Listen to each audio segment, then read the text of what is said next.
들이 하나님을 찾는 만큼 우리 하나님께서 여러분들 만나주시고 축복해 주실 줄 믿습니다. 이번 주에 하나님을 만나셨나요? 우리 이현희 집사님 좀 네, 하나님 만나신 줄 믿습니다.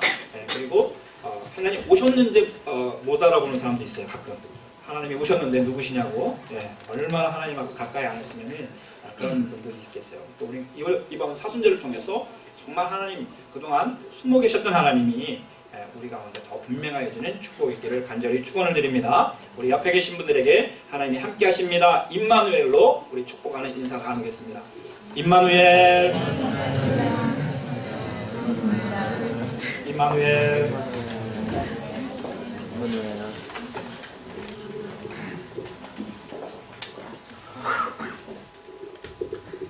제가 책은 샀지만 읽지 못한 책이 있는데, 물론 독일 책이죠.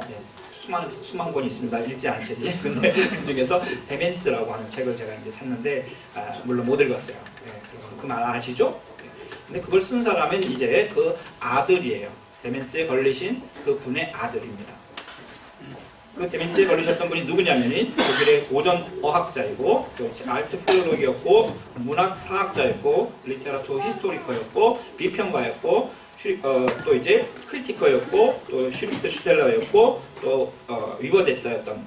그리고 제가 이제 티빙겐에 96년도에 유학 갔을 때 그때 이제 거기 수사학 이제 그때 아마 은퇴를 하시려고 했던 것 같은데 그 레토릭 언어의 기술이라고 할 수 있는 그 레토릭 수사학의 정교수였고 또 팬클럽의 회장이었고 또 베를린에 있는 그 아카데미 데어 퀸스테 그 예술원이라고 할 수 있는 거기에 원장님이 그 회장이었던 사람입니다. 그러니까 아마 독일 역사상 언어로서 할 수 있는 모든 거에 최고의 자리에 있던 사람이 바로 이분이었습니다. 언어의 마술사라고 할 수 있었던 이 사람이고 그 모든 말과 그 글을 가지고 할 수 있었던 모든 그 최고봉에 있었던 그런 사람이었습니다. 이 사람의 이름은 말터 옌스라는 사람이었는데 23년에 태어나서 13년에 90세에 돌아가셨습니다. 근데 이분이 이제 81가 되시는 2004년에 이제 치매를 앓게 되신 것입니다. 저는 뭐 몰랐죠. 독일에 저는 에얼랑에 있었으니까. 그렇게 10년을 사시다가 2013년 90세의 나이로 돌아가셨습니다. 우리 한국에도 지금 수많은 사람들이 10명 중에 1명이 노인분들 중에 1명이 치매를 앓고 있다고 합니다. 언어를 잃어버리는 것이죠. 기억을 잃어버렸는지는 모르겠어요. 기억을 잃어버렸겠죠. 사람을 못 알아본다고 하니까. 그러나 기억의 영역을 우리가 들어가지 못하니까. 그런데 언어를 잃어버려요. 말을 못하는 것입니다. 사람을 알아보지 못합니다. 그러니까 글을 쓰지 못하는 거예요. 당대 최고의 지성인이고 언어학자였던 이 옌스라는 분이 언어를 잃어버린 것입니다. 너무너무 역설적이고 아이러니컬할 수가 없어요. 두뇌를 사용하는 사람은 치매가 잘 오지 않는다고 해가지고 우리가 여러 가지 머리를 쓰려고 얘기하는 사람이 있죠. 아침에 일어나면 산을 갖다 1000개를 외우는 사람이 있다고 합니다. 그러면 치매가 안 걸릴까요? 이 최고의 언어학자가 모든 언어를 다 잃어버렸다는 것입니다. 잃어버렸다는 것은 바로 그 안에 담겨진 기억도 잃어버린 것이죠. 오늘 본문을 기록한 분은 스가랴입니다. 스가랴 선지자의 이름의 뜻은 하나님이 기억하셨다라는 뜻입니다. 하나님이 기억하셨다. 하나님은 우리의 모든 것을 기억하시는 하나님이십니다. 우리들이 하는 모든 일거수일투족 정말 세밀하게 살아가는 우리들의 모든 것을 하나님께서 다 기억하고 계셔요. 사람들이 보지 않는다고 해서 하나님께서 그것을 모르시는가 그리고 기억하지 못하시는가 그게 아니시라는 것입니다. 전지전능하신 하나님께서는 이 세상 모든 만물을 지금도 그 품에 안으시고 지금도 유지해 가시고 지금도 창조하시고 지금도 기억하시는 것입니다. 스가랴 그의 이름을 사람들이 말할 때는 하나님이 우리를 기억하십니다. 하나님이 우리를 기억하십니다. 하는 그런 고백을 했을 것입니다. 예언자들은 미래에 대해서 예언하지만 미래를 예언하기 전에 먼저 과거에 대한 회상과 기억을 또한 말씀합니다. 과거에 어떤 일이 있었고 그것을 회상하고 그리고 나서 미래를 이제 예언하는 사람들이 예언자들입니다. 그것이 성경에 나타난 예언자들입니다. 예언의 구조는 그렇습니다. 하나님께서 행하신 은총을 너희들이 잃어버렸다. 너희들이 잊어버렸다. 하나님이 너희를 얼마나 사랑하셨느냐. 너희들이 하나님을 알지 못할 때에 누군가를 보내서 너희들에게 하나님의 사랑을 전하게 해주시고, 너희들이 힘들고 어려울 때에 이집트에 너희들이 노예로 살 때 하나님께서 너희를 건져내지 않았느냐. 가나안 땅에서 너희들에게 구름기둥과 불기둥으로 너희를 보호해주지 않았느냐. 날마다 하늘 양식을 주셔서 만나와 메추라기로 너희들을 먹이지 아니하셨느냐. 과거에 행하신 하나님의 은총이 있었는데 이것을 망각해버렸다는 것입니다. 영적인 치매에 걸려버린 것입니다. 그거에 대해서 깨닫게 해주시는 것이죠. 너희들이 하나님의 은혜를 잊어버리고 죄악된 길로 갔구나. 그것을 질책하시고 너희들이 당하는 이 민족적인 시련, 이 민족적인 시련은 너희들의 죄악에 대한 하나님의 심판이다. 이스라엘 백성들을 심판하신 하나님은 늘 이방 나라의 공격을 통해서 이스라엘을 힘들게 만듭니다. 그리고 그것이 하나님의 심판이고 너무너무 힘들어서 다시 정신을 차려서 하나님께 나와 기도하고 하나님을 찾게 하는 것입니다. 다시 하나님의 은총을 회상하고 기억하고 그 다음에는 자신의 모습을 돌이켜보면서 우리가 하나님을 떠나 있었구나 하면서 회개하고 하나님의 구원을 간절히 간구하는 것, 그것이 바로 예언자들이 주시는 예언의 메시지의 핵심이었습니다. 예언자들의 그 말씀의 핵심에는 언제든지 기억이 있었습니다. 잃어버린 하나님에 대한 기억을 다시 찾게 해주는 사람, 그 사람이 예언자들입니다. 동시에 하나님께서 아직도 사랑하시고 계시다는 하나님의 기억을, 하나님께서 나를 기억하고 계신다는 그 희망을 선포하는 사람들이 예언자들인 것입니다. 오늘 본문을 기억한 스가랴는 이제 포로기, 바로 바벨론에게 포로로 잡혀갔다가 70년 동안 그곳에 머물렀던 그 이스라엘 백성들, 남유대 사람들이 다시 돌아와서 있는 상황 속에서 그들을 격려하고 그들에게 힘을 주는 그러한 말씀인 것입니다. 이스라엘 백성들이 바벨론에 포로로 잡혀갔다가 다시 와서 해야 될 일이 무엇이었겠습니까? 그것은 성전의 회복이었습니다. 예배의 회복이었습니다. 586년 이스라엘 백성들이 600년부터 BC 600년부터 망하기 시작하면서 예루살렘 성전이 완전히 무너졌을 때 그들의 예배도 이제 제사 드릴 장소도 없어졌습니다. 그리고 나서 그들이 다시 돌아왔을 때에 솔로몬의 성전은 간 곳이 없고 그들이 예배드릴 장소가 없다는 것을 기억하면서 515년에 다시 스룹바벨이라는 사람을 통해서 예루살렘 성전을 회복하게 되는 것입니다. 다시 짓게 되는 것입니다. 바로 그 예루살렘 성전을 회복하기 전에 어떠한 일이 있었느냐? 그들에게는 하나님께 나아가는 간절한 간구와 헌신과 하나님을 찾는 그러한 사람들의 금식하는 기도가 있었다는 것입니다. 그러므로 스가랴가 예언한 내용은 너희들이 예루살렘 성전을 다시 회복해야 된다. 너희들에게 베풀어 주셨던 하나님의 은혜를 회복해야 된다. 그 하나님이 너희를 구원하실 것이다 라는 그런 말씀으로 이제 가득 차 있습니다. 오늘 말씀 그렇게 시작합니다. 넷째 달의 금식, 다섯째 달의 금식, 일곱째 달의 금식, 열째 달의 금식. 여러분 지금 사순절인데 금식하시는 분 계신가요? 아마 카톨릭 성도들은 더 이 금식, 이 파스트 사이트를 더 철저하게 지키는 것 같습니다. 금식하는 사람들이 있습니다.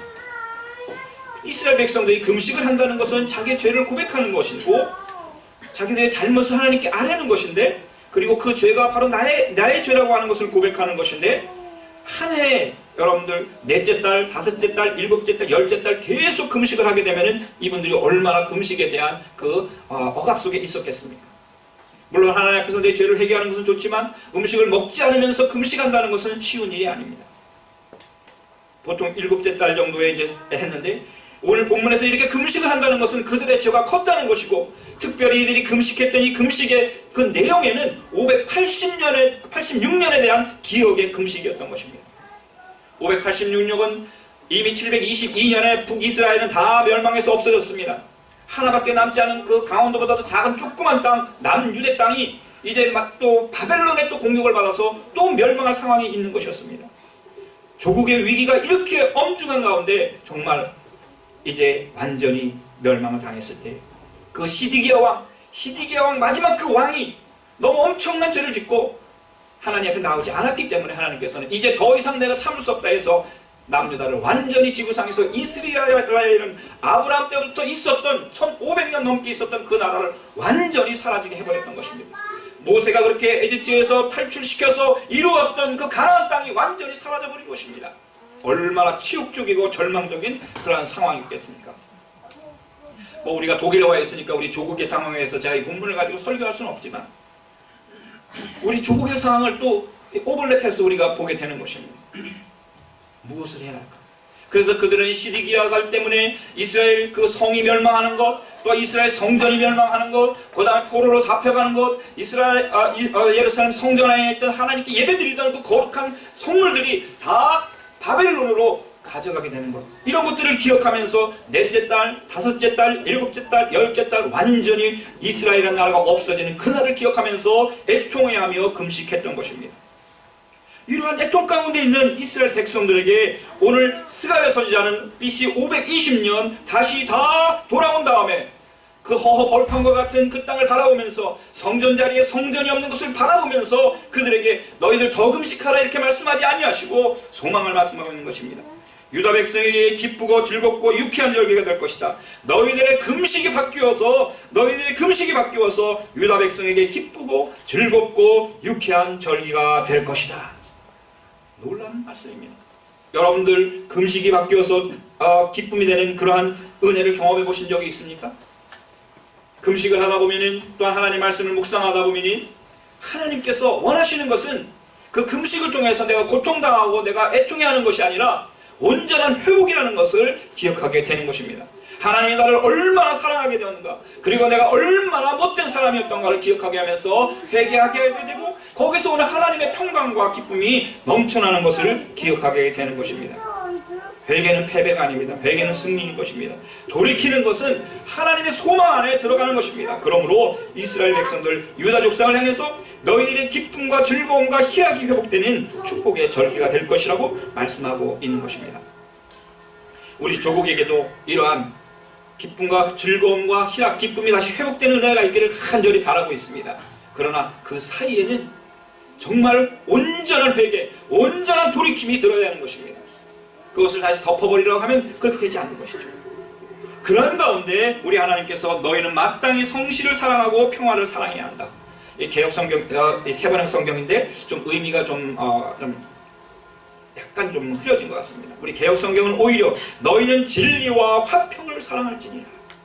진리와 화평을 사랑할지니라. 하나님의 말씀과 하나님의 평화롭게 하시는, 화목해 하시는, 화해하게 하시는 그것을 간절히 바랄지니라. 이렇게 해석할 수가 있습니다. 오늘 본 말씀 앞에 8장 3절과 7절, 8절 말씀을 살펴봅니다. 하나님께서 이렇게 말씀하십니다. 내가 시온에 돌아와 예루살렘 가운데 거하리니 내가 너희를 떠났지만 다시 시온으로 예루살렘 성으로 돌아와서 예루살렘 가운데 거할 것이니 이제 예루살렘은 진리의 성읍이라, 진리의 하나님의 말씀의 성읍이라, 참된 성읍이라, 만군의 여호와의 사는 거룩한 산 성산이 될 것이다. 예루살렘의 회복은 하나님의 말씀과 참되심과 거룩함의 회복에 있는 것입니다. 황무한 그 사막과 같은 땅이 회복되는 것이 아니라 거기에 살고 있는 사람들에게 하나님이 찾아오셔서 하나님의 진리의 말씀이 회복되고 또 하나님의 거룩성이 회복되는 것이 바로 하나님의 놀라운 회복의 은혜라는 것입니다. 축복의 은혜라는 것입니다. 7절 8절 말씀 보면 만군의 여호와 하나님이 또 말씀하십니다. 내가 내 백성을 해가 뜨는 곳과 해 뜨는 땅과 해가 지는 땅에서부터 구원해서 내고 인도하에다가 예루살렘 가운데 거주하게 하리니 그들은 내 백성이 되고 나는 진리와 공의로 그들의 하나님이 되리라. 이스라엘 백성들은 바벨론 포로기로 잡혀가기 전부터 이미 온 또 사방에 흩어지기 시작했습니다. 물론 AD 73년도에서도 또 흩어졌었죠. 해 뜨는 땅과 해 지는 땅 전역에 흩어져 있던 이스라엘 백성들을 다시 인도하여내서 예루살렘 그 가운데로 거주하게 하고 그 가운데 하나님이 함께 하셔서 그들은 내 백성이 되고 나는 진리와 공의로 하나님의 진리의 말씀과 참됨과 하나님의 의로, 불의가 아닌 의로 그들의 하나님이 되리라 말씀하시는 것입니다.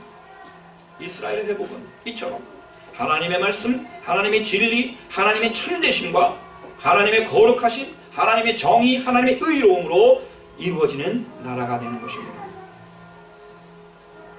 스가랴 선지자는 진리와 더불어서 거룩성을 강조하고 있습니다. 공의를 강조하고 있습니다. 화평을 강조하고 있습니다. 이 화평이란 말 사이 안에도 평화라는 말 안에도 정의와 공의가 담겨져 있는 것입니다. 하나님은 거룩하신 분이시며 공의로우신 분이십니다. 그러나 회개하고 돌아오는 사람과 화해하시는 하나님이십니다. 하나님은 손 내미는 화해하기를 원하는 그 죄를 회개하고 돌아오는 자들에게 거부하는 그런 사람이 아닌 것입니다. 거부하는 그런 분이 아니신 것입니다. 하나님은 그들과 화해하시고 화평하시고 또한 화목하시는 하나님이시라는 것이 우리 성경에 가르치는 하나님이신 것입니다. 그러므로 오늘 말씀처럼 진리와 화평을 사랑하라고, 그것을 간구하라고, 그것을 좋아하라고 말씀하고 있는 것입니다. 이스라엘 백성들의 슬픔에 금식을 거두어 들이시고 하나님께서 주시는 그 구원의 은총을 기억하며 기쁨과 즐거움과 희락의 절기를 보내라는 것입니다. 그리고 그렇게 은혜를 베풀으신 하나님의 참되심과 하나님의 그 평화를 기억하고 감사하며 간절히 사모하고 누리라는 것입니다. 사순절을 보내고 계신 우리 성도님들, 슬픔을 거두어 들이시고 기쁨을 회복하는 사순절이 되시기를 간절히 축원을 드립니다. 이 은혜를 동시에 경험해야 하는 것이에요. 나의 죄를 생각하면 슬픕니다. 부끄럽습니다. 말하기도 어렵습니다. 그런데 또 뻔뻔합니다. 그러나 이 모든 것을 거두어드리고 하나님께서 주시는 기쁨과 즐거움과 희락을 회복해야 하는 것입니다. 우리가 사순절을 보내면서 마치 내가 예수님께서 당하신 그 고난을 나도 똑같이 당하고 싶다고 그렇게 바라는 분이 우리 교회는 안 계시죠? 예수님 당하신 고난 나도 한번 똑같이 당해야 된다고 그러면서 금식하시는 분인데 교만입니다. 안 하셔도 됩니다. 주님의 고난은 주님의 고난으로 끝나는 것입니다. 주님의 고난이 나를 위한 것이었다는 것을 기억해야 하는 것입니다. 내가 주님의 고난이 나를 위한 것이었구나, 다른 사람이 아니라 나를 위한 것이었구나 하면서 내 죄악에 대해서 애통해하며 그런 나를 살리신 그 참되신 주님께 감사하고 의로우신 예수님께서 십자가에서 돌아가셨다는 사실을 깊이 묵상하면서 감사하는 것, 그러면서 주시는 그 평강을 회복하는 것, 그것이 우리의 금식의 참된 목적이 되어야 하는 것입니다. 고난 그 자체가 아닌 것입니다.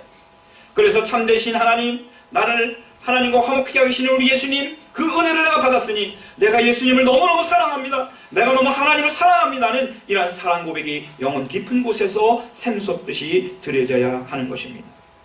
이스라엘의 구원은 이스라엘의 회복은 이제 단지 그러한 나에게로 머물러 있지 않습니다. 그러면 꿇었던 무릎, 금식했던 나의 초라한 모습이 벌떡 하나님의 회복한 가운데 일어나서 나를 통해서 하나님 영광 받으시고 나에게 세임을 주셔서 나에게 주셨던 이 은혜가 다른 사람들에게도, 이웃들에게도 하나님을 알지 못하는 열방 가운데로 흘러가게 되는 것입니다. 하나님께서 또 말씀하십니다. 여러 백성과 많은 성읍들의 주민이 나에게로 다가올 것이다.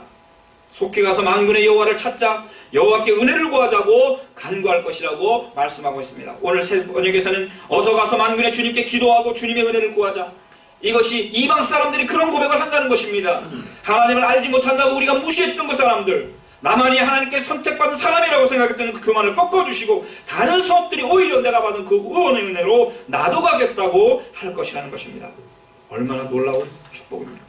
여러분들을 통해서 내가 하나님께로 나아가겠다, 여러분들을 바라보면서 내가 교회를 나오고 싶고 예수님을 믿고 싶고 내가 믿는, 당신이 믿는 하나님께 내가 관심이 생깁니다 라고 말한다면 그 사람은 하나님의 축복받은 사람인 것입니다. 이스라엘 백성들이 기쁨 가운데 진리와 화평이신 하나님을 사랑할 때 이웃 사람들이, 이방 백성들도 하나님을 찾고 하나님의 은혜를 구하는 그런 기적이 정말 일어났습니다. 여러분들, 전도를 제일 잘하는 최고의 방법이 무엇이겠습니까? 관계의 전도, 여러가지 전도, 사랑의 전도 다 있지만 여러분 삶인 것입니다. 여러분의 삶, 나의 삶이 최고의 전도 방법인 것입니다. 나의 변화된 삶을 통해서 다른 사람이 주님께로 나오는 역사가 있어지게 되는 것입니다. 내가 계속 만나지는 그 사람들과 무엇을 나누겠습니까? 세상적인 그러한 부와 명예와 어떻게 하면 출세하고 어떻게 하면 뭐를 하고 그런 거에 우리가 관심이 많죠. 그러나 사람들이 영으로, 입이 아닌 그 영으로 간절히 간구하는 것은 나에게 하나님의 사랑을 전해주시오, 하나님의 사랑을 보여주시오 라고 말하는 것입니다. 만약 내가 항상 기뻐하고 쉬지 않고 기도하고 범사에 감사하는 그 하나님의 기뻐하시는 뜻을 이루어드리는 삶을 살고 있다면 내가 말하지 않아도 이웃 사람들이 먼저 알고, 내 회사 동료가 먼저 알고, 내 학교 친구들이 먼저 다가와 그 이유와 그 비결을 물어보게 될 것입니다. 하나님께서 너에게 무슨 일을 하셨니? 하나님께서 너에게 무슨 일을 하셨니? 아니면 너가 어떻게 해서 그렇게 너는 이 어려운 가운데서도 얼굴이 환하고 기뻐하고 또 다른 사람을 생각하는 그런 마음을 가지고 있니? 하는 고백이 나올 것입니다.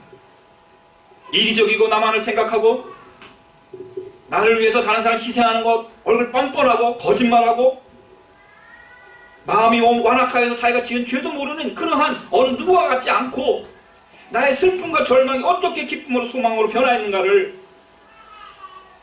다른 사람에게 설명해 줄 수 있는 그 은혜의 자리는 우리들의 일상적인 삶 속에 늘 있다는 것입니다. 진리와 화평인 십자가의 능력을 선포하시는 그러한 축복의 삶이 되시기를 간절히 축원을 드립니다. 그것이 전도인 것입니다. 그때 이웃들도 나도 하나님을 찾고 하나님의 은혜를 구하고 나도 그들에게 나아가기를 바랍니다 하면서 같이 기도한다는 놀라운 고백이 있어지는 것입니다. 모든 시작은 나에게서 시작되는 것입니다. 나는 비록 작지만 만약 내가 시작한다면 놀라운 기적이 일어날 줄 믿습니다. 내가 시작해야만 하는 것입니다. 우리는 너무 스마트폰에 갇혀져 있어요. 찬양 때도 스마트폰에 갇혀져 있습니다. 거기에 찬송가 있다고 믿습니다. 찬송할 때 스마트폰 보시는 분 계신데 그 찬송가 안에 저는 찬송가 스마트폰 안에 찬송가가 있는 줄 믿습니다. 아무튼 다른 무슨 뜻인지 모르시는 것 같은데 이제 또 예배 시간에 스마트폰 보는 분이 계시다면 거기에 성경 구절이 있는 줄 믿습니다. 그래서 어떤 분이 목사님이 막 실수를 했다고 그래요. 어떤 분이 막 이렇게 열심히 막 스마트폰을 보고 저것이 저기 예배 시간에 뭐 하는 거야 그랬는데 나중에 보니까 성경이 있었다고. 아무튼 좀 조심하겠습니다. 근데 중요한 건 뭐냐면 우리 가운데서 시작되는 거예요. 내가 보잘것없다고 말씀하지 마시기 바랍니다. 라인강은 흘러서 어디로 간다고 그러셨죠? 라인강은 흘러서 알프스로 가나요? 라인강이 흘러서 어디로 가죠? 북해로 가나요? 동해로 가나요? 저는 동해로 가는 줄 알았는데 북해로 간다고 그러더라고요. 아무튼 독일은 북해가 어디 있나요? 여기 있나? 아무튼 둘 중에 하나인데 똑같이 다 북쪽에 있으니까. 근데 아무튼 북해로 흘러가는데 그 라인강 북해로 들어갔던 그 물이 거대한 대서양을 이루는 것이죠. 여러분 어떻습니까? 그런데 어떻습니까? 그것의 시작은 알프스의 작은 샘에서 시작됐다는 거예요. 내가 하나님께 받은 그 사랑이 엄청나지만 작은 내가 고백한다면 그 사랑은 큰 바다와 같은 사랑이 될 줄 믿습니다. 나는 작지만 내가 받은 그 믿음이 얼마나 놀라운 축복입니까? 그러나 그 믿음을 내가 고백한다면 그 믿음은 큰 산이 될 것입니다. 하나님께서 베풀어 주시고 나에게 가지고 계신 그 소망이 나는 작지만 얼마나 크시겠습니까? 그거를 내가 고백하고 그 소망을 갖는다면 그 소망은 하늘처럼 높아지게 될 것입니다. 나를 바라보지 마시기 바랍니다. 나를 하나님께 가두려고 하지 마시길 바랍니다. 큰 바다, 큰 산, 큰 하늘과 같으신 그것을 창조하신 하나님, 더 크신 하나님께서 나를 구원하셨고 그의 외아들을 통해서 나를 구원하셨다는 것입니다. 나를 너무너무 약하게 작게 보실 필요는 없습니다. 그러나 나는 아주 작아 보이는 것입니다. 개인적으로. 그러나 하나님께서 나를 통해서 나와 함께 하실 때에는 놀라운 그러한 기적들이 일어난다는 것입니다. 만군의 하나님이 또 말씀하십니다. 그날에 하나님의 때에 하나님의 그 카이로스가 임할 때에 말이 다른 이방 사람들이 같은 민족이 아닙니다. 말이 다른 열방의 백성들이 나와서 유다 백성을 부여잡고 그들의 옷자락을 부여잡고 말한다는 것입니다. 너희가 하나님과 함께 하신다는 말을 들었다. 우리가 너희와 함께 하신다는 말을 들었다. 우리가 이제 너희와 함께 가려 하노라. 너와 함께 가고 싶다고 말이 다른 언어가 다른 사람들이 유다 백성에 찾아와서 간절히 소원을 빈다는 것입니다. 유다 백성이 뭐 그렇게 대단합니까?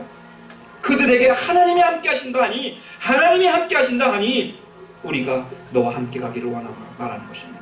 우리의 모든 능력은 하나님께로부터 나오는 줄 믿습니다. 그러므로 내가 아닌 하나님께서 내 삶의 주인이 되어주시고 내 삶의 주어가 되어주시고 내 삶을 이끌어가시는 하나님께서 모든 것을 이끌어가시는 하나님이 되어주시기 때문에 우리는 그분과 함께 할 때 다른 사람들이 쳐다보면서 너와 하나님이 함께해? 그러면 난 내 옷자락이라도 내가 부여잡고 너랑 같이 가겠다. 그러나 여러분들 그것이 나와 같이 가겠다는 뜻입니까? 그 사람도 하나님과 같이 가고 싶다는 뜻인 것입니다. 그러한 영혼들이 너무너무나 많다는 것입니다. 사순절에 누군가 내 옷자락을 부여잡고 나도 너처럼 너와 함께 하시는 하나님께로 나아가고 싶다는 말이 기적과 같이 들려지기를 간절히 축원을 드립니다. 진리와 화평의 하나님을 사랑하고 찾는 우리 겸손한 우리 사랑하는 성도님들, 하나님의 진리의 말씀 화목해 하시는 하나님, 그 단어에 담겨져 있는 엄청난 하나님의 놀라운 축복이 우리 가운데 열매로 맺어지기를 축원을 드리는 것입니다. 다른 누군가 나를 찾아와 너의 하나님의 은혜를 나도 받고 싶다고 한다면 얼마나 큰 감동이겠습니까? 만군의 여호와를 찾고 여호와께 은혜를 구하자 하면 나도 가겠노라. 하나님이 너와 함께 하심을 들었나니 우리가 너와 함께 가려 하노라. 이 말씀이 다 임하시기를 간절히 기원을 드리며 하나님께서 기억하셨다는 이름의 그 스가랴 예언자처럼 진리와 화평의 하나님께서 우리 사랑하는 성도님들을 다 기억하여 주시고 축복해 주시기를 예수님의 이름으로 간절히 축원을 드립니다. 아멘. 사랑이 풍성하시